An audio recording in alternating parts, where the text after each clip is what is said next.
namaste, vanakkam, and As you know, I'm your teacher Khushi and welcome to दीदी की पाठशाला। आज मैं जैसे कि आपको पहले भी बता चुकी हूँ कि डीएलएड और डीपीएससी से रिलेटेड एससीईआरटी ने एक एडवर्टाइजमेंट न्यूज़पेपर में आउट कर दिया था, लेकिन एडमिशन से रिलेटेड इन्फॉर्मेशन उसमें नहीं दी गई थी, रजिस्ट्रेशन फॉर्म के बारे में उसमें जानकारी नहीं दी गई थी। तो आज एससीईआरटी की ऑफिशियल वेबसाइट पे रजिस्ट्रेशन ओपन हो गए हैं डीएलएड और डीपीएससी के लिए। तो जैसे कि मैं आपको पहले भी बता चुकी हूँ कि डीएलएड और डीपीएससी दोनों ही क्या है, टीचिंग के कोर्स है, जिसमें डीएलएड की फुल फॉर्म होती है डिप्लोमा इन एलिमेंट्री एजुकेशन, जिसको करने के बाद आप 1st to 5th के लिए टीचर्स बनते हैं। और उसके अलावा DPSC diploma in pre school education, इसमें आप क्या है, नर्सरी के टीचर बनते हैं और ये सिर्फ गर्ल्स के लिए होता है, जबकि डीएलएड जो है वो गर्ल्स एंड बॉयज दोनों कैंडिडेट्स के लिए होता है। इसमें दोनों ही कैंडिडेट्स अप्लाई कर सकते हैं। तो ये दिल्ली में ही होता है और ये जो फॉर्म्स है ये दिल्ली के लिए आउट किए गए हैं, जो एससीईआरटी के थ्रू आउट किए गए हैं। अगर हम बात करें कि एलिजिबिलिटी क्या चाहिए इसके लिए आपको, तो इस इन पूरी वीडियो में, ये एक फुल वीडियो होने वाली है और एक पूरी इन्फॉर्मेटिव वीडियो होने वाली है, जिसमें मैं आपके सारे डाउट्स क्लियर करने की कोशिश करूंगी। जो भी डीएलएड और डीपीएससी से रिलेटेड प्रोस्पेक्टस जो आपको दिया गया है, कब रजिस्ट्रेशन होंगे, किस तरीके से पूरा शेड्यूल होगा, वो सब मैं आपको इस वीडियो में बताने वाली हूँ। तो आपको ये वीडियो बहुत ही ध्यान से देखनी है और पूरा इस वीडियो को देखना है, तो आपके सारे डाउट्स क्लियर हो जाएंगे। तो सबसे पहले अगर हम एलिजेंट जो है, आपको चाहिए जनरल कैंडिडेट या ओबीसी कैंडिडेट को 12th क्लास में, या अगर आप एससी एसटी या पीडब्ल्यूडी से हैं तो आपको 45% मैक्सिमम मार्क्स चाहिए अप्लाई करने के लिए। अगर आप अभी अपीयरिंग में आपका रिजल्ट नहीं आया तो भी आप अप्लाई कर सकते हैं। इसके अलावा अगर हम एज लिमिट की बात करें तो आपको मैक्सिमम 24 ईयर्स कि आप होने चाहिए, मैक्सिमम आपकी एज 24 ईयर्स होने चाहिए अगर आप जनरल कैंडिडेट हैं। अगर आप एससी एसटी या पीडब्ल्यूडी से हैं तो आपको यहाँ पर 5 ईयर का रिलैक्सेशन मिल जाता है, ठीक है। और अगर हम बात करें जो टोटल सीट्स है, उसमें 85% जो सीट्स है वो रिजर्व होती हैं दिल्ली के लोगों के लिए, और जिसमें 15% जो होती है वो अदर स्टेट के लिए होती है। 85% दिल्ली के कैंडिडेट्स के लिए और 15% अदर स्टेट के कैंडिडेट्स के लिए रिजर्व होती है। इसके अलावा अगर हम बात करें कि इसका रजिस्ट्रेशन कब से स्टार्ट होंगे, तो इसके रजिस्ट्रेशन आपके 23 अप्रैल यानी कि आज से स्टार्ट हो गए हैं और ये 8 मई तक इसके ऑनलाइन रजिस्ट्रेशन होंगे। अगर आपकी बात करें कि जैसे आपसे इन केस एग्जाम फॉर्म इस फॉर्म को फिल करते वक्त, रजिस्ट्रेशन फॉर्म फिल करते वक्त कोई भी मिस्टेक हो जाती है तो आप इसमें एडिटिंग कर सकते हैं, और एडिटिंग करने के लिए आपको 23 तारीख से 11 मई तक का टाइम दिया गया है। और साथ ही साथ जब आप रजिस्ट्रेशन करेंगे तो आपको ये भी ध्यान रखना है कि आपको तभी अपनी डाइट की यानी कि इंस्टीट्यूट्स के प्रेफरेंस को चूज करना है। आप अपने एरिया और लोकेलिटी के अकॉर्डिंग इंस्टीट्यूट्स को चूज करेंगे और कोशिश यही करनी है कि आपको गवर्नमेंट इंस्टीट्यूट्स को ज्यादा प्रेफरेंस देनी है, क्योंकि वहां पर एक तो पैसा भी कम लगता है और वो ज्यादा अच्छे होते हैं। वैसे तो सारे ही जो भी प्राइवेट हो या गवर्नमेंट हो सब एनसीईआरटी से और एससीईआरटी से एफिलिएटेड होते हैं, लेकिन अगर आपको गवर्नमेंट डाइट मिल जाती है तो वो आपको मतलब फाइनेंशियली आपको सपोर्ट करना ठीक रहता है कि आप फाइनेंशियली अगर इतने स्टेबल नहीं है तो भी आप अच्छी कम फीस में अच्छे से इस कोर्स को कर सकते हैं। तो आपको ध्यान रखना है कि पहले आपको गवर्नमेंट डाइट्स को ही क्या देनी है, प्रेफरेंस देनी है, ठीक है। और अगर आप एक अच्छे स्टूडेंट है तो मैं यही कहूंगी कि आप प्राइवेट डाइट चूज ही मत कीजिएगा, आप गवर्नमेंट डाइट्स को ही चूज कीजिएगा, ठीक है। इसके अलावा अगर हम बात करें एडमिट कार्ड्स इसके कब रिलीज किए जाएंगे, तो 17 मई को इसके एडमिट कार्ड्स रिलीज कर दिए जाएंगे। और इसका जो एंट्रेंस एग्जाम है वो 24 से 28 मई के बीच में कभी भी किया जा सकता है, ठीक है। अगर रिजल्ट की बात करें तो इसका रिजल्ट कब आएगा, जो आपका सीबीटी और जो एग्जाम होगा एंट्रेंस एग्जाम, ये सीबीटी बेस्ड होगा यानी कि कंप्यूटर बेस्ड ऑनलाइन एग्जाम होगा। और ये इसका रिजल्ट आएगा आपका 4 जून 2026 को इसका रिजल्ट आ जाएगा, ठीक है। रिजल्ट आने के बाद रिजल्ट आती है, उसमें आपकी रैंक लिस्ट आती है, आपके मार्क्स नहीं पता चलते, रैंक पता चलती है आपकी कि आपकी क्या रैंक है। तो अगर आपकी रैंक अच्छी होती है, आपकी रैंक अगर 2000 तक ऐसे 1500 तक अगर आपकी रैंक आती है तो आपके चांसेस बढ़ जाते हैं गवर्नमेंट डाइट मिलने के, अदरवाइज आपको प्राइवेट डाइट्स अलॉट हो जाती है अगर आपने चूज की है, ठीक है।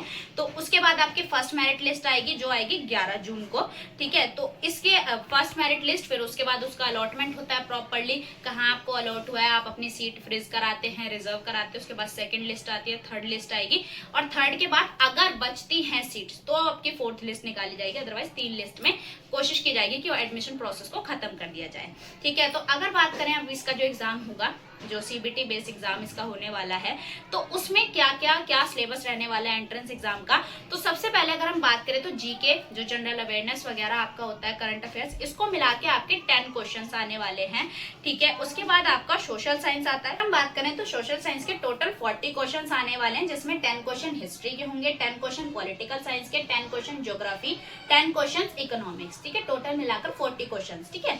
उसके अलावा जनरल साइंस आएगा। जनरल साइंस जिसमें फिजिक्स के 10 क्वेश्चन, केमिस्ट्री के 10 क्वेश्चन, बायोलॉजी के 10 क्वेश्चंस, और साइंस में ही, जनरल साइंस में ये बेसिक कंप्यूटर के 10 क्वेश्चंस पूछेंगे। टोटल मिलाकर ये वाला पोर्शन आपका 40 क्वेश्चंस का हो जाता है, ठीक है। इसके अलावा मैथ्स की बात करें तो 10 क्वेश्चन मैथ्स के आएंगे।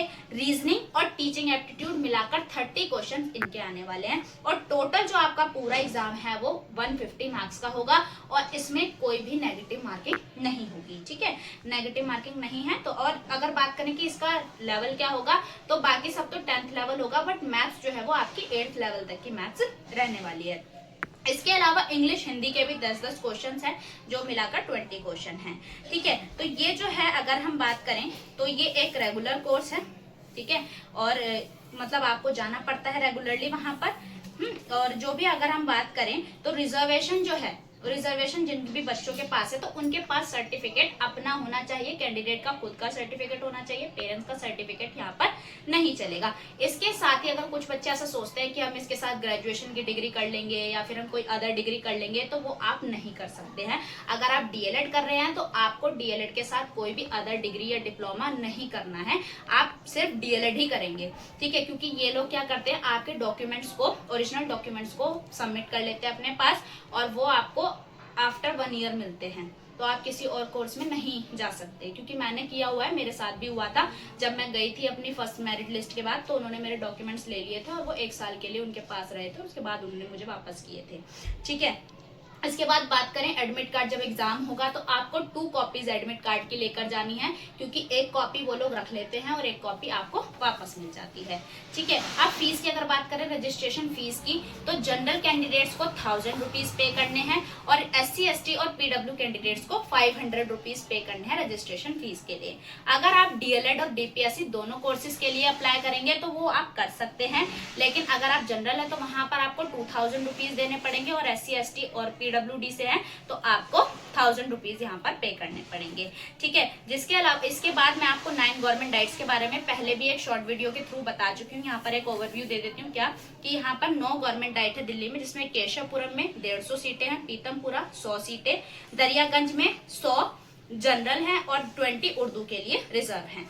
RK पुरम 50 सीट्स हैं, दिलशाद गार्डन 50 सीट्स, करकरडुम्मा 100 + 20 पंजाबी के लिए, मोतीबाग 150 सीटें, गुमनेरा 150 सीटें, राजेंद्र नगर में भी 150 सीटें, और टोटल मिलाकर 1040 सीटें हैं जो गवर्नमेंट डाइट में है। इसके अगर बात करें, इसकी एनुअल फी जो रहती है वह 9605 रुपए रहती है, ठीक है। और अगर हम बात करें प्राइवेट इंस्टीट्यूट की, तो जो SCRT से एफिलिएटेड है, और अगर आपका रैंक लिस्ट में अच्छा नाम आ जाता है और यहाँ से रैंक लिस्ट के थ्रू आपको प्राइवेट कॉलेज अलॉट होता है, तो आपको 1850 सीटें ऐसी, और 37,500 रुपए पर एनम आपकी फीस होती है, ठीक है। और 1100 रुपए एग्जाम फी जो आपको गवर्नमेंट डाइट में भी देनी पड़ती है और प्राइवेट डाइट में भी देनी पड़ती है, ठीक है। और ये DPSC और NTT की अगर हम बात करें तो इसकी जो है 21 प्राइवेट कॉलेजेस हैं, क्योंकि गवर्नमेंट कॉलेज कोई भी DPSC नहीं कराता है, सिर्फ प्राइवेट इंस्टीट्यूट ही कराते हैं। तो इसमें टोटल 1300 सीट्स हैं, जो सिर्फ और सिर्फ फीमेल कैंडिडेट्स के लिए। मैं बार बार बता रही हूँ, आप NTT सिर्फ फीमेल कैंडिडेट्स कर सकते हैं, मेल कैंडिडेट्स नहीं कर सकते,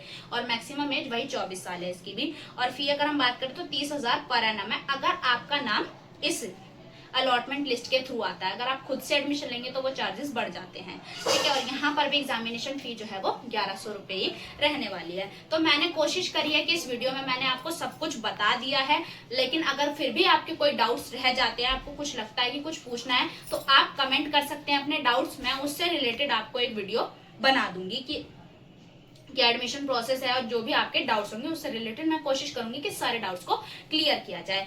और अब ये एडमिशन प्रोसेस शुरू हो रहा है, तो DLED से रिलेटेड जो भी इंफॉर्मेशन होंगी वो सब मैं अपने इस चैनल पर दूंगी। तो अगर आप लोग चाहते हैं कि आपको सारी इंफॉर्मेशन टाइम टू टाइम मिलती रहे, तो उसके लिए आपको क्या करना होगा, अभी जल्दी से जल्दी जाइए और मेरे चैनल को सब्सक्राइब कर लीजिए, और प्रेस कर लीजिए बेल आइकन को, ताकि सारी नोटिफिकेशन जल्दी से जल्दी आप लोगों के पास पहुंचती रहे। मैंने खुद डीएलएड किया हुआ है, तो मैं आप लोगों तक सारी जानकारी बिल्कुल सही पहुंचाऊंगी, और क्योंकि मेरा खुद का एक्सपीरियंस है तो कोई भी चीज गलत आपकी मैं नहीं होने दूंगी। तो उसके लिए आपको क्या करना है, मेरे चैनल को सब्सक्राइब करना है।